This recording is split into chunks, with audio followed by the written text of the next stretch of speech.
जय हिंद, जय भारत, जय श्री राम। आज का विषय रहेगा अंग्रेजियत से घबराओ नहीं। आप लोग जब पूरा अंग्रेजियत सीखना चाहते हो, अंग्रेजियत के संस्कृति को, अंग्रेजी सभ्यता को, अंग्रेजी वेशभूषा भाषा को जब पसंद करते हो, तो फिर उससे जो हानि दिखाई दे रहा है, तो देखो, हानि और लाभ सबके साथ में है।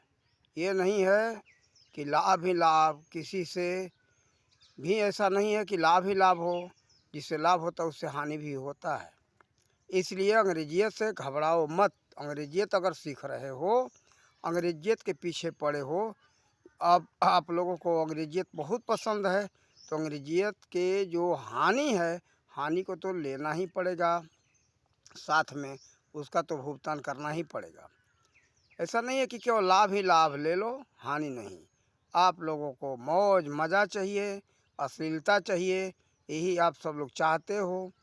तो अंग्रेजी वेशभूषा भाषा, अंग्रेजी कानून नियम सब पसंद है, वहाँ की संस्कृति पसंद है। तो अंग्रेजियत में जो कुछ बुराइयाँ हैं वो कहाँ चली जाएगी। जैसे देखो, खेती के ले लो, जैसे बासमती चावल बहुत सबको पसंद होता है, तो बासमती चावल को उगाने में भी कठिनाइयाँ तो होती है मेरे भाई। तो उसको तो सहन तो करना ही पड़ेगा। देखो, सहन नहीं करोगे तो उपजेगा नहीं। उसके अंत में जो है धान को निकालना, उसको उससे चावल निकालना, उसमें कठिनाइयाँ होती है। तो उस कठिनाइयों को तो झेलना ही पड़ेगा, तभी जाकर के बासमती चावल का सुगंधित भात आपको मिल सकता है, नहीं तो नहीं मिलेगा। इसी तरह से आप सब लोग जो भारतवासी अंग्रेजियत को बहुत पसंद कर रहे हो, तो उसमें जो हानियाँ हैं वो कहाँ चली जाएगी, जो बुराइयाँ हैं वो कहाँ चली जाएगी। वो बुराइयों को तो लेना ही पड़ेगा। जैसे घी खाना सबको पसंद है, तो घी निकालने के लिए दूध का व्यवस्था करना पड़ेगा। उसके लिए भैंस पालो या गाय पालो। भैंस पालन करके उससे जो मेहनत करोगे, मेहनत तो करना ही पड़ेगा, बिना मेहनत का कुछ प्राप्त होता नहीं है। अब मान लो भैंस का दूध खा रहे हो, दही खा रहे हो, घी खा रहे हो, अगर गोबर कर दे, मूत्र कर दे, तो आपको बुरा लगे। तो भाई बुरा लगेगा तो घी या दूध नहीं मिलेगा, दूध दही घी कुछ भी प्राप्त नहीं होगा। तो उसके गोबर और मूत्र से नफरत है तो भैंस रखो ही मत। अगर ठीक इसी प्रकार से अंग्रेजियत के बुराइयों को, कठिनाइयों को सहन करना अगर नहीं पसंद है, तो अंग्रेजियत को चाहो मत। अंग्रेजी वेशभूषा भाषा, अंग्रेजी सभ्यता मत अपनाओ, तो वो बुराई से वंचित रह सकते हो। देखो, एक दिन का बात है, हम ये बात का ऐसे समझ में आई, ऐसे समझ में तो बहुत दिनों से था, लेकिन हमने क्या देखा, एक दिल्ली में जो महिला वृद्धा आश्रम है, तो वहाँ मीडिया वाला जाकर के पूछ रहे नहीं, दूरदर्शन संवाददाता माताओं से पूछ रहा था, क्यों माता आप कैसे आ गई। तो हमारा बच्चा हमको घर से निकाल दिया, हमने ये किया वो किया, बहुत पसंद ये सजाया घर को, बहुत लड़के को पढ़ाया लिखाया। जब लड़का अपने पैरों पर खड़े हो गया और पढ़ा लिखा करके नौकरी उसकी लग गई, अब हमको ठोकर मार दिया। तो कोई कहती कि हमको ला करके वृद्धाश्रम में छोड़ दिया। ऐसी ऐसी माताओं का बात हमने सुना। कुछ माताएं ऐसी थी, कहती कि हमको कड़क आवाज़ पसंद नहीं है। कड़क आवाज़ न पसंद होने के कारण हम तो पसंद नहीं करते थे, बल्कि हमको यहाँ अच्छा है। तो कुछ अच्छा बताई और बहुत तो बुरा बताई। बहुत वृद्धाश्रमों को देखा हमने ये वीडियो अपने मोबाइल पर, तो बहुत जगह तो ऐसे सुनने को मिला कि हमारे जो है परिवार तो है, लेकिन जिंदा ही सब मर चुके हैं, कोई है नहीं। तो देखो ये सब कारण क्या है। देखो, 11 फरवरी ये 1911 से पहले संसार में वृद्धाश्रम कहीं नहीं था। 11 फरवरी 6 फरवरी से कुछ है, 11 या 6 फरवरी का ऐसे बात है। और 1911 से पहले वृद्धाश्रम संसार में कहीं नहीं था।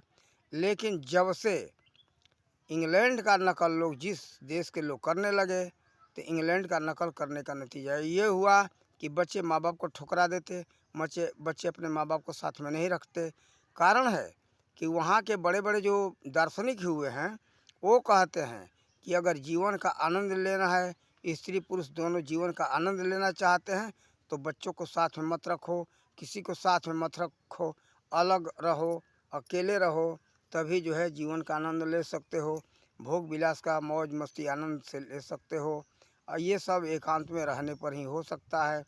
इसीलिए वहाँ का प्रथा है कि साथ में किसी को मत रखो, अलग रहो, किसी से मतलब मत रखो और दुराव रखो, किसी से कोई लगाव नहीं, अपना आनंद लेते रहो। वहाँ का भोग विलासिता जीवन का ऐसा इतिहास पता चल रहा है। तो देखो वहीं के भोग विलासिता का एक और हमने देखा वीडियो कि वहाँ के क्या है, जो नाच होता है, नृत्य जिसको डांस लोग अंग्रेजी में कहते, वो इतना गंदा होता है कि बिल्कुल छोटे छोटे वस्त्र पहन करके बिल्कुल ऐसा मालूम होगा कि नंगा हिसाब का है वो लड़की नाच रही है, और लोग शराब पी रहे हैं और मटकी मार रहे हैं, हंस रहे हैं, मौज मस्ती ले रही है। ज़्यादातर आजकल बियर बारों में यही हो रहा है। तो ये अंग्रेजी सभ्यता का अंग है। अब देखते कि यहाँ के लोग, हमारे माता बहनें, हमारे भाई लोग बहुत ज़्यादातर अंग्रेजी शब्दों का प्रयोग करने में लगे हुए हैं। पूरा अंग्रेजी भी नहीं बोलते। अंग्रेजी सभ्यता, अंग्रेजी सब कुछ, मकान हो और शौचालय हो और ये स्नान घर हो, कुछ भी हो, सब तरह का खाना का बनाने का तरीका, सब कुछ अंग्रेजियत यहाँ हम देख रहे बढ़ता जा रहा है। सबको अंग्रेजियत पसंद है। अंग्रेजी नियम, वेशभूषा, भाषा और कानून नियम, वहाँ की सभ्यता संस्कृति पसंद है। तो भाई उसमें की जो बुराइयाँ वो कहाँ चली जाएगी। देखो कोई भी वस्तु हो, कुछ भी है संसार में, सबके साथ में जहाँ अच्छाई होगी वहाँ बुराई होगा ज़रूर। ये नहीं कि केवल कोरा अच्छाई तो होगा नहीं। तो ये वहाँ का सभ्यता है, अपना मतलब निकालो, ठोकर मारो। अब वही होता है कि बच्चे जब बड़े हो जाते हैं, माँ बाप पोस पाल करके बड़े करते, अब ये लोग कहते भी हैं कि भाई आज के युग में कौन एक साथ में रहता है। और माँ बाप को ये भी देख रहा हूँ कि माँ बाप ही कहते हैं दो भाई हो तो दोनों का व्यवस्था मैं अलग अलग बना रहा हूँ, मकान बना रहा हूँ, दो अलग अलग शौचालय बना रहा हूँ, दोनों का अलग अलग, रसोई घर भी बना दे रहा हूँ अलग अलग। ये माता पिता ही ऐसा शिक्षा देते हैं। ये सभ्यता जो है वही इंग्लैंड का ही है। एक परिवार में 5 से अधिक न होना, ये विवाह हुआ, बच्चा को अलग कर दो, वो एक परिवार अलग हो गया। जब बच्चा शादी हो गया तो उसको अलग करो, वो परिवार अलग। वहाँ के सभ्यता है। नहीं तो हमने बचपन में देखा है एक एक के परिवार में 200-200 लोग हुआ करते थे। उसका संचालन करने वाला, उसमें का जो सबसे वृद्ध व्यक्ति होता था वही संचालन करता था, उसी के निर्देशन में सब कार्य होता था, वही प्रबंधक होता था। तो देखो ये जो है सबको वहाँ का वेशभूषा, भाषा, रहन सहन पसंद है। और तो इसको बुरा मत मानो। वहाँ का प्रथा है कि जब बड़े हो जाओ तो माँ बाप को अलग कर दो, वृद्धाश्रम में भेज दो। और वहीं का प्रथा है, वहीं का नियम है। तो उस नियम को क्यों बुरा मानते हो। अगर बुरा मानते हो तो सभी वहाँ के सभ्यता संस्कृति को बुरा मानो, उसको अलग करो, उसको मिटाओ, भारत में आने मत दो। अगर अंग्रेजियत पसंद है तो उसको भी पसंद करो। उसमें जो मौज मज़ा है तो सज़ा भी है। देखो मौज मज़ा के साथ में सज़ा भी होता है साथ ही साथ। ये नहीं देखो जैसे दिवस दिन, तो दिन के आगे रात, रात जहाँ है वहाँ दिन भी है, जहाँ दिन है नहीं रात नहीं तो कुछ नहीं है। तो देखो इस तरह से वहाँ की सभ्यता संस्कृति ऐसी है। अगर वहाँ की सभ्यता संस्कृति पसंद है तो इसे भी आप लोग मत घबराओ, इसको भी सहन करो। बच्चे जैसा करते हैं, आप ही लोग तो कहते हो कि कोई साथ में नहीं रहता, एक आज के समय में कोई एक साथ में नहीं रहता, तो फिर इसको क्यों बुरा मानते हो। आपको जब अलग कर दिया लड़का तो बुरा लगता है। जो भाई भाई को अलग करवा रहे हो, माँ बाप ही शिक्षा देते हैं कि देख बेटा तुम्हारे लिए ये मकान बना रहा हूँ, और बड़े बेटा से कहते हैं तुम्हारे लिए ये मकान बना दिया, और सब कुछ व्यवस्था अलग कर दिया, छोटे वाले के लिए अलग कर दिया। जितने बच्चे होते हैं सब माँ बाप अलग अलग व्यवस्था बनाते हैं। ये भी कहते हैं कि आज के युग में कोई एक साथ में रहता नहीं। तो देखो वहाँ का सभ्यता संस्कृति पसंद है, तो वहीं के सभ्यता संस्कृति का अंग ये भी है कि बच्चे बड़े हुए तो वृद्धाश्रम में चले जाओ, बच्चों को घर में रहने दो, उनके जीवन का आनंद लेने दो। बुरा क्यों लगता है? आप लोगों को बुरा न लगे।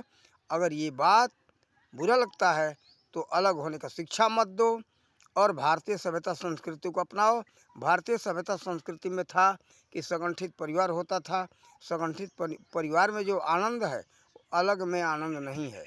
मैं अपने पुस्तक लेख में भी समझाया हूँ कि अलग का नतीजा क्या होता है और एक में रहने का नतीजा क्या होता है।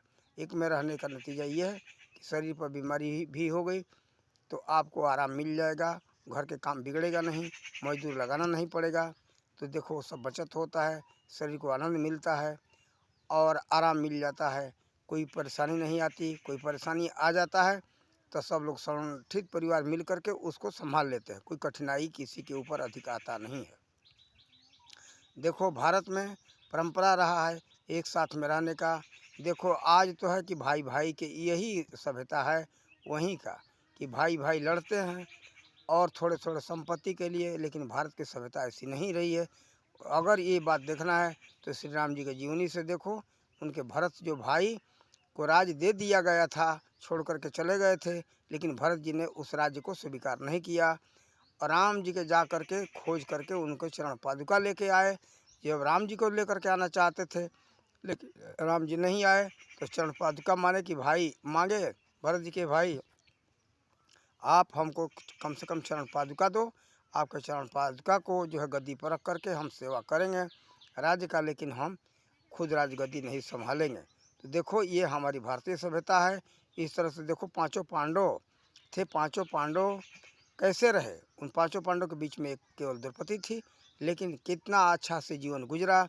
आज तो देखो कितना हमारे समाज में विकृतियाँ फैल गई है कि बस शादी हुआ नहीं अलग हो जाओ, अपने छोटे भाई को अलग करो, भगाओ, अपमान करो, ऐसा प्रथा चल रहा है।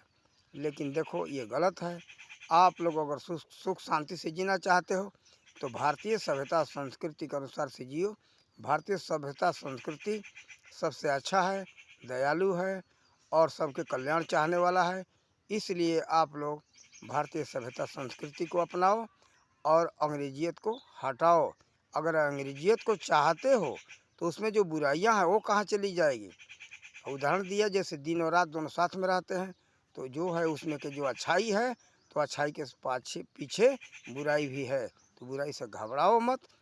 अगर घबरा रहे हो देख करके आगे आने वाली पीढ़ी को बताओ और आप स्वयं छोड़ो अंग्रेजियत सभ्यता संस्कृति को, नहीं तो आगे और बुरा समय आएगा।